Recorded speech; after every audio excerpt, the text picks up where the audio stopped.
Good mob, yeah. Just get the team news pretty positive, isn't it? So I guess internationals all came back okay. Biss is the only one that's obviously got an issue. It's not serious, but he's getting treatment today. We'll see if he can train tomorrow and make a decision there. Out of the other guys, Mickey van der Ven's all good. He's trained pretty fully through the international break, and Dom, back half of this week, sort of joined with the first team, trained today. So again, we've got training tomorrow. If they get through all right, I guess we'll be available. Richie, Will Lancashire are the only two other two that are in rehab. You addressed it earlier in the summer, but Rodrigo Bentar has now been charged by the FA. Potential hefty ban. Can I just get your reaction to the charge, please? Yeah, not I guess unexpected from our perspective. We kind of knew that it's something that the league would look at, and it's kind of, we need to let the process sort of play out now, and Rodrigo's well aware of the ramifications of any outcome from the panel, but we'll just wait and see what they come out with. Special game Sunday. I was listening to you a few weeks ago talking about potential new cycles here, and Mikel Arteta probably went through a similar one. Do you see similarities with what he's building there to what you're trying to do at Tottenham Hotspur? It's hard to say, because I guess every sort of situation is kind of unique in itself, because they're different clubs and I guess different different environments. But I've said before, there's obviously a way to sort of build a team and a club and sort of go in a certain direction, and that always, for the most part, takes time. It's about finding the right people in the key positions, and all those things are club decisions, and as you go along, I guess clubs decide whether they want to continue down that road or not. The results aren't always there immediately, which is not surprising in this league, but I think for the most part, clubs that have sort of stuck to a certain direction because they believe they're heading in the right way, eventually sort of get to a place where their team is competitive for a sustained period of time.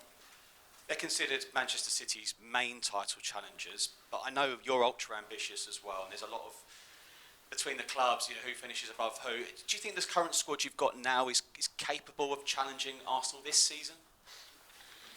Well, not specifically Arsenal, but we want to be a club that can challenge everyone. So, that's what we're trying to aim to become. And to do that, you've got to perform at a certain level on a consistent basis. You've got to have a squad strong enough to do that, to withstand the challenges that inevitably come during the course of a season. But we've started the season fairly solidly from a performance perspective. Obviously, the results haven't reflected that, but I think we're in a good place to really, push on from last year and improve in all areas of our game. And if we do that, we got close to challenging last year. There's no reason why we can't this year. That's good. Thanks, mate. Hi, Ange. Hey. After what you've experienced in this huge fixture so far in your time here, how would you try and sum up the rivalry in North London? I guess everyone, every sort of derby involves a bit different. Obviously, this one, you can tell that it's fairly intense between the two clubs. Obviously, geographically, sort of situated in the same part of town. They're trying to defend the same turf, and there's always a little bit of an edge. I thought both games last year were, very entertaining. Thought we played well at their place and really matched it with them, and could have even won them today. Here, we kind of at our place, we got blown away in the first half, sort of tried to make game of it in the second half, so plenty of goals and exciting, and we know what it means to our supporters and what it means to the club. But like I said, for us, what's really important is we've got to go out there and perform. We've got to play our football, play well, because irrespective of the rivalry, they're a top side, so you need to do that. What kind of impact could a win have on the rest of Tottenham's season?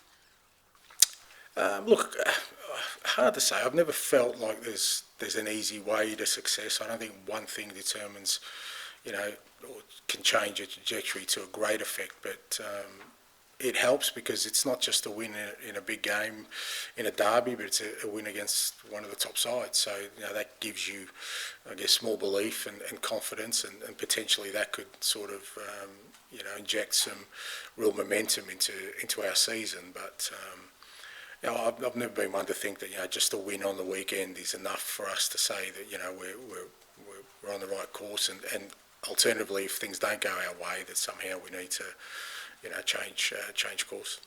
They will be without some big players, but what is it about this Arsenal side that makes them so hard to play against?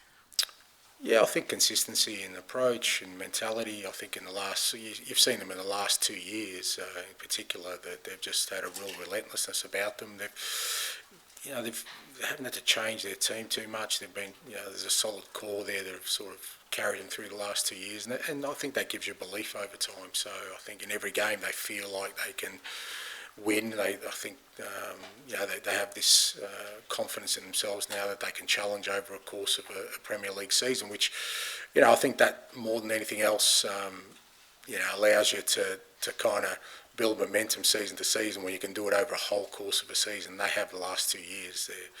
Their form over the last 2 years in totality has been outstanding. So they're going to be a tough nut to crack, but a great opportunity for us to do that. Thank you. Ange, how are you? I'm good, mate. Be it in Scotland when you were involved in the big derby up there, or this derby here, how do you manage the expectations of the fans while wanting to tell them, yeah, we're going to go out there and on the front foot and we want to win this game and do this, that, and the other? But how do you also, in a derby match, have to manage the expectations, or don't you? Well, I don't think I ever have, and I'd hate to think that I went into any game trying to kind of get people to manage expectations, because ultimately, what's the point of doing what we do? You go into every game hoping to conquer and win and play well and do all the things that we love about the game. So, I don't think you should walk into the stadium, fearing anything or having trepidation about anything, or scared to dream or hope that you can be successful. So I certainly I've never done that in the past, and I wouldn't do that because it's not the way I kind of coach or live my life. It's not the mindset I have. I think every game you have is an opportunity to do something special, and that's the way you should approach it. These are special games. It's come very early in the season. That's not down to you, it's down to the fixture computer. But in a way, would you prefer to be more up and running and have maybe 10, 15 games behind you before the first of these derby matches? No, not really. I think if you're not ready, I mean, the league started, it's you don't start a race and then think you're going to start sprinting after 10 metres. You've got to go from the start, mate. You've got to be ready, and we were ready at the start of the season, and whenever the games come along, and you've got to be ready for it. So we're 3 games into a season. Obviously the international break kind of puts a pause on things, but no, whenever it comes we need to be ready, and we will be. Final one on Bentancur, if I may. Firstly, how are things in the dressing room between him and Heung-min Son?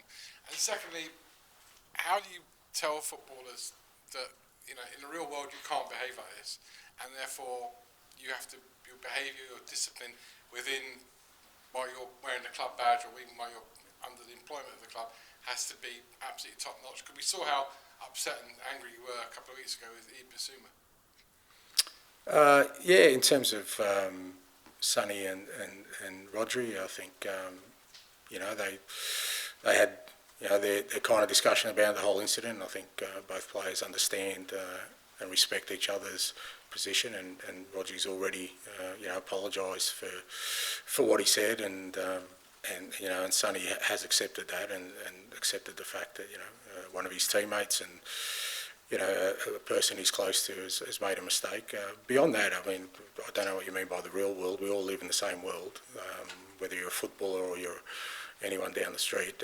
We all live in the same world, and we all kind of understand the ramifications of our actions, irrespective of who we represent. Ultimately, we represent ourselves as people, and you try and along the way, as human beings, we try and do the right thing all the time, but it doesn't always happen. We all make mistakes, and I've said before that, for me, it's not just about punishment. It's the opportunity to, for people to atone, to learn, because if we're talking about having a a society that's kind of understanding and tolerant of everything. We also must show that to people who make mistakes, as Rodri has made this in this time. But we kind of know him very well, a lot better than most, because we spend every day with him and we understand the kind of person he is, and we understand that even though he's a great guy and a fantastic teammate, he's made a big error this time, and he's got to take the punishment. But also we need to make sure that we give him the opportunity to atone for it and learn from it, and hopefully others learn from it as well. Okay, we'll finish this section with George, please. Hi, Ange. You've had 3 good performances this season, but the results haven't always married up. I mean, how kind of close do you feel like the team are to clicking and, I guess, putting in a real 90-minute performance consistently? Yeah, look, again, it's hard to say, but I just feel, I've always felt that if you're consistent in those sort of underlying things we're looking for in our game, that the results do come sooner rather than later, and we just got to stay really disciplined and consistent in our approach from our football, because I think our football has been really good in all 3 games. We've dominated all 3 games.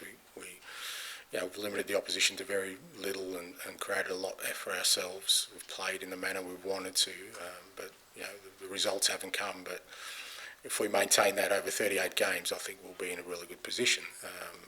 But it doesn't guarantee it. You can't just sort of expect it to happen or try and pick a moment when it's going to happen. You've just got to keep at it. Like I said, stay really focused on the important elements of our game, and the results will follow.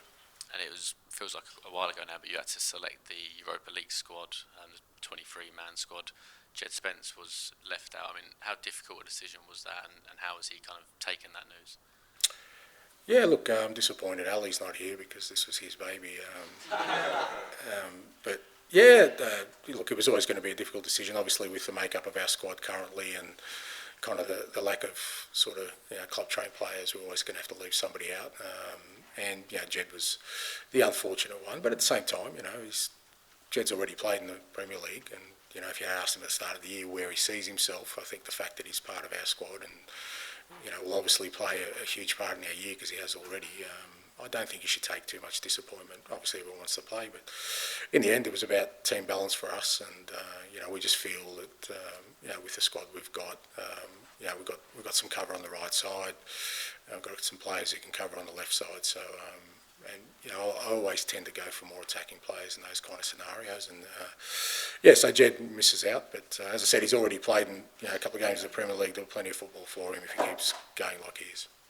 Just with this rivalry, obviously you've experienced the 2 matches last year. I kind of wondered, did you learn more in those 2 matches, or maybe more in that Man City game back in May, when obviously there was conflicting emotions with the fan base? No, look, I don't think I learnt anything that I didn't already know. I understand the rivalry. I understand, the passion that exists in terms of these games. I totally understand that. The Man City game, I'll have to win, mate. That's never going to change with me. I don't care who I'm representing.